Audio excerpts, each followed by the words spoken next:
Daná je všeobecná rovnica kuželosečky x na druhú plus 6x plus y plus 10 sa rovná 0. Keďže všeobecný tvar paraboly je x na druhú plus ax plus by plus c sa rovná 0, môžeme s istotou potvrdiť, že naša kuželosečka je parabola. Naším cieľom je získať tvar vrcholovej rovnice paraboly. X minus m to celé na druhú sa rovná 2p v zátvorke y minus m.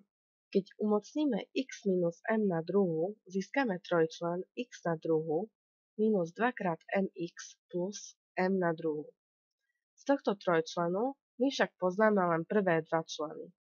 Tretí si budeme musieť domyslieť.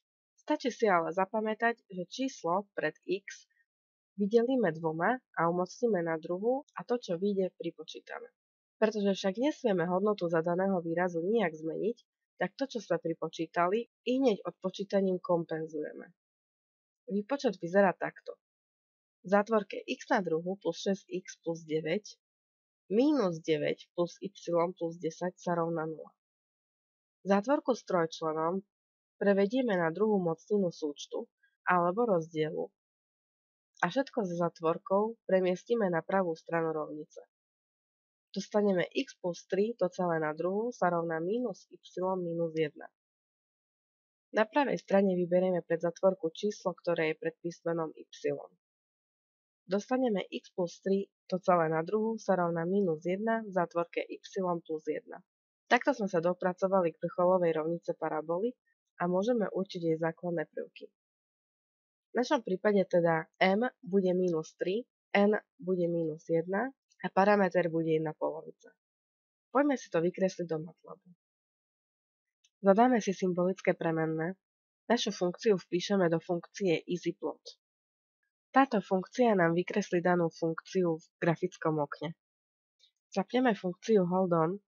HoldOn zapne možnosť prikresľovať do grafického okna iné grafy bez toho, aby zmizol pôvodný graf. Príkaz GridOn nám zapne zobrazenie mriežky. Takto vyzerá naša parabola. Ešte sa do nej znázorníme ďalšie prvky. Vypočítali sme si, že súradnice m a n sú minus 3 a minus 1. M a n sú súradnice vrcholu paraboly. Zapíšeme ich do vektora. Parameter sa vypočítali ako 1 polovica. Ohnisko f vypočítame tak, že od súradnice n odpočítame p lomeno 2.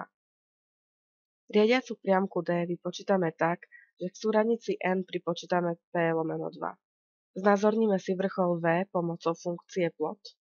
Funkcia plot kreslí graf zadaný pomocou hodnôt vo vektoroch. Dosadili sme hodnoty vrcholu v, jednotka značí prvú súradnicu m a dvojka značí druhú súradnicu m a malé o nastaví typ značky, ktorou je malý krúžok. Pomocou príkazu text si k nemu vieme pripísať aj označenie. Takým istým spôsobom si znázorníme aj ohnisko f. Pokiaľ si chceme znázorniť riediacu priamku d, potrebujeme v matle zapísať, odkiaľ pokiaľ má byť tá priamka znázornená. Použijem preto dve pomocné premenné x a y. Do x napíšem napríklad minus 10 až 10 a do y vpíšem hodnoty d.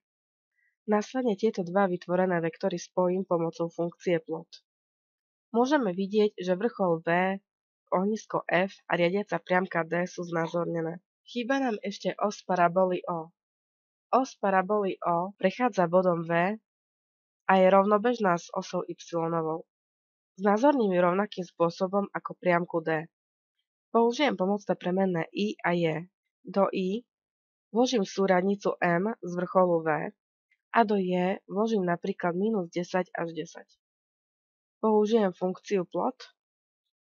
Tentokrát si pridám dve pomočky, ktoré mi priamku znázornia prerušovanie. Teraz mám už všetky základné prvky paraboly znázornené.